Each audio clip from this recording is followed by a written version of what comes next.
Welcome to Abstract Audio, the podcast presenting life as an abstract art form. The show that encourages you to perceive beyond the tangible, to extract the infinite from the finite, to see with the mind what you cannot physically see with the eyes. Oh, it's an emancipation. It's an exploration into areas usually overlooked. Explore with me on today's episode.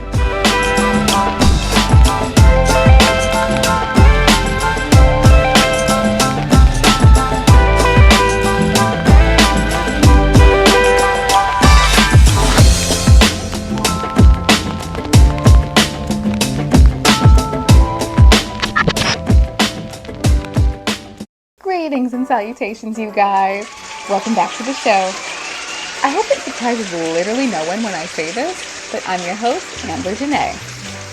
Whether you're surprised or not, whether you're a first-time listener or an avid supporter, I just want to say thank you guys so much for tuning in today, even if you're listening from the toilet.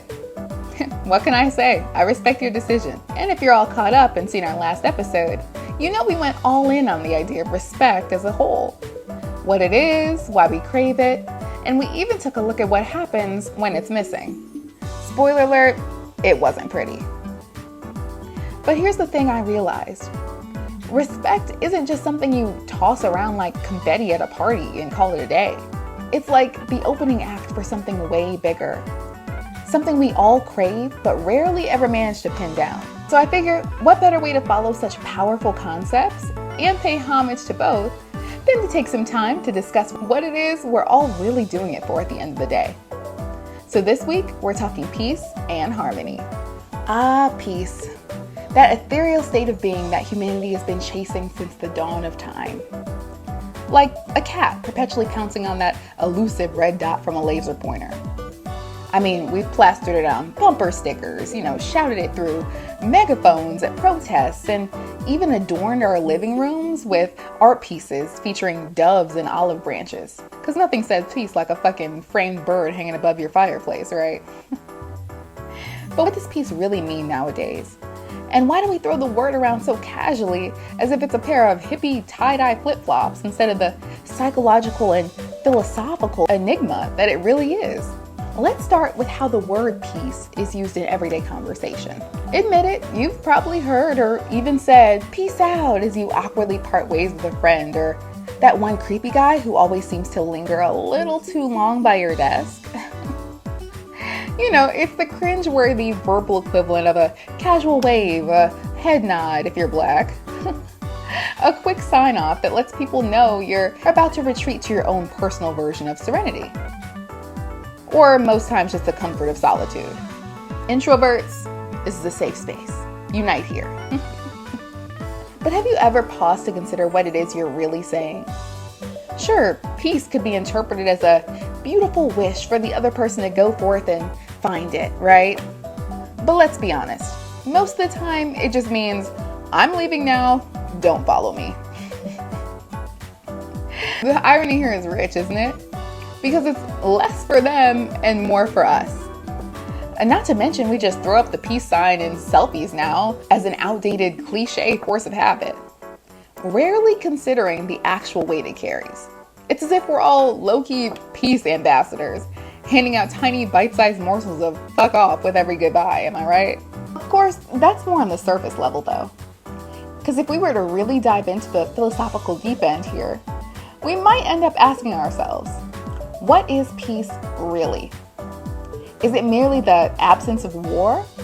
Or is it something more profound and personal? Well, the ancient Roman philosopher Cicero offered a pretty concise definition for those wondering.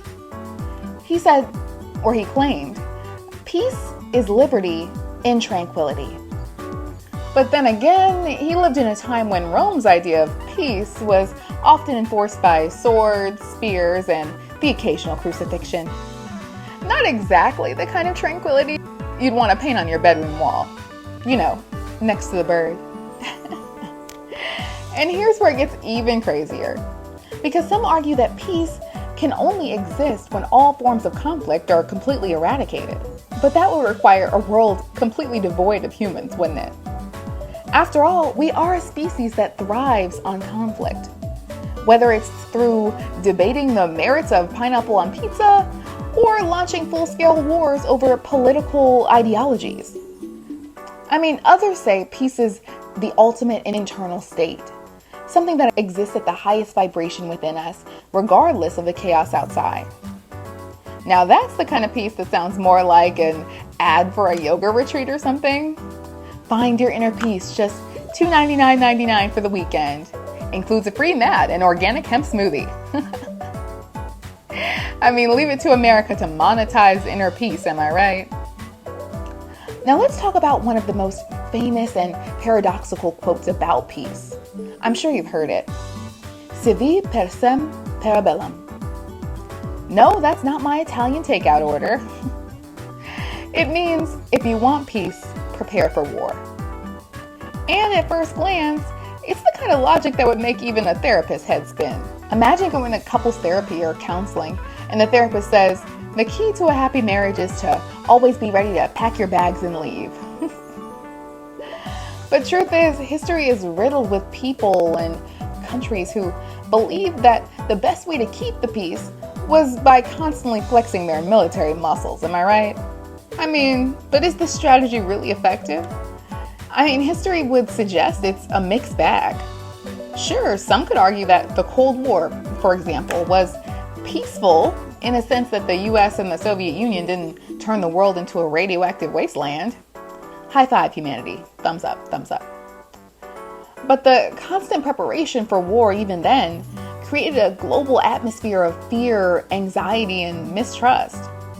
So was it really peace or just an awkward, prolonged standoff? And then there's the counter to the prepare for war mindset. The 1960s slogan, make love, not war. Ah, the good old days when flower power reigned supreme, the Afro sheen was abundant, and people genuinely believed that a good old-fashioned makeout session could solve the world's problems. I obviously wasn't around for any of that, but the phrase is said to have originated during the Vietnam War, as we all know. A conflict that was so absurdly brutal that it inspired a whole generation to just throw up their hands and say, you know what, we're just gonna get naked and roll around some grass. Now, while the slogan might seem a little naive, looking back, there's a certain charm to its simplicity, right? After all, I'm sure we can all agree that love is a far better alternative to war. But as noble as that sentiment is, one has to wonder, what happens when the love runs out? If history has taught us anything, it's that human relationships can be as volatile as global politics.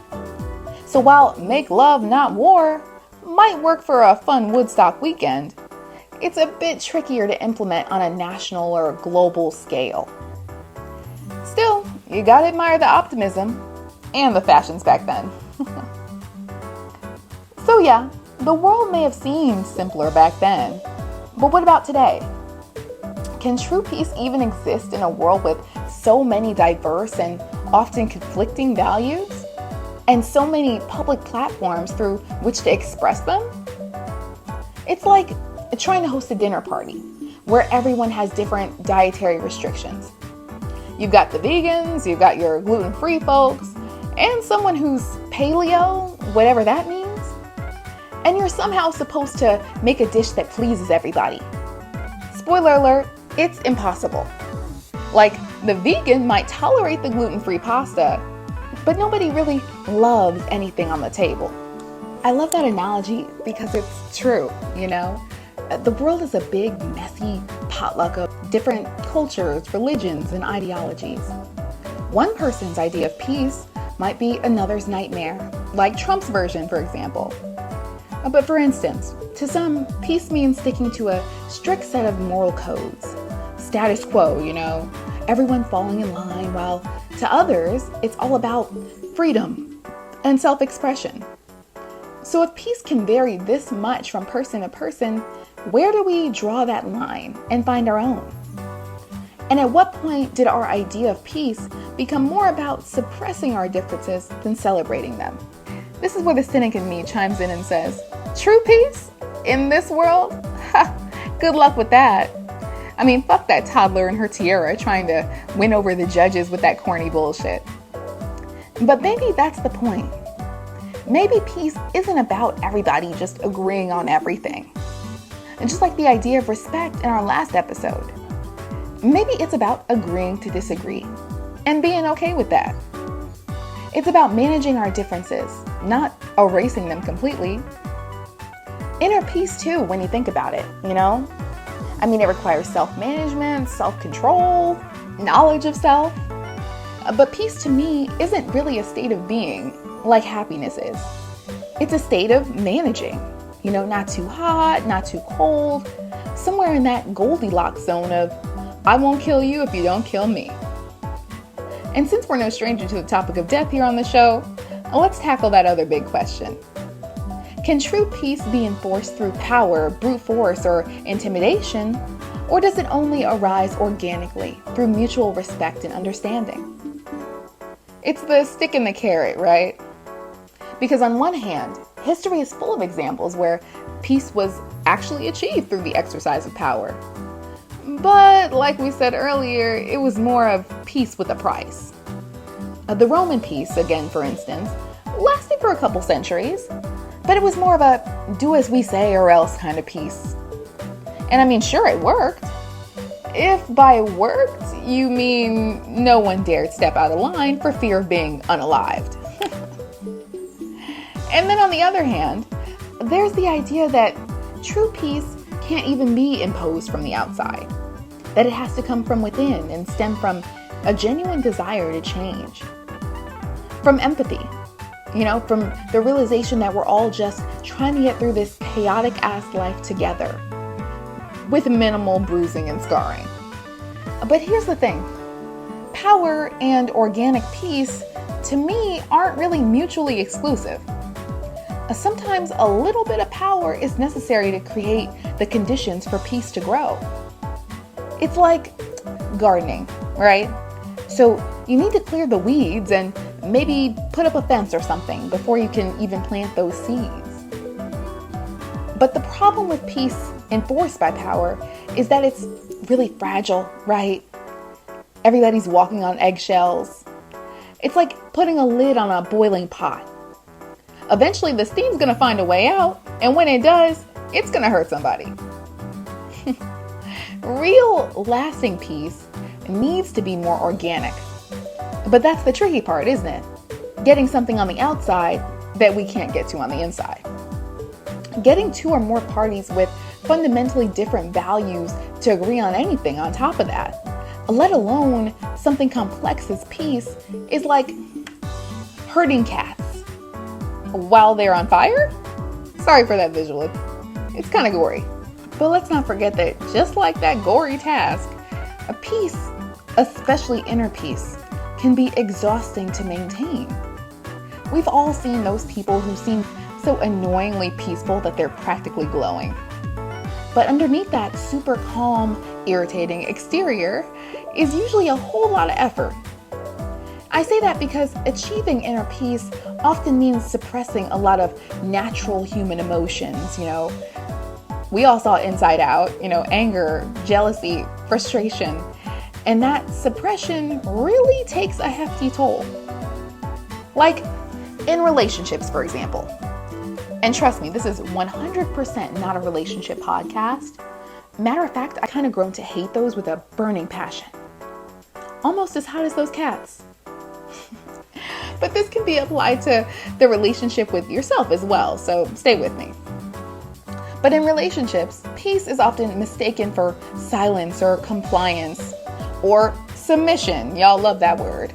Keep the peace usually translates to don't rock the boat, don't make waves, which in the long term can lead to resentment and passive-aggressive dishwashing, which ironically could lead to less feelings of love and definitely less making of it, if you catch my drift. Man, those damn hippies got it wrong after all. Love can't fix everything. Nah, but I found that the real trick in relationships, once again, I'm no expert, is finding that balance between being honest, respectful, and keeping things copacetic. You can't lie to your partner, and you can't lie to yourself when it comes to peace. And man, trust me, I've tried. Your higher self and your lower self are always duking it out though. It can feel like a real life battle of wills sometimes. And if you've ever been there, you know neither side wants to give in. But it does beg the question, what are we really willing to give up to achieve peace?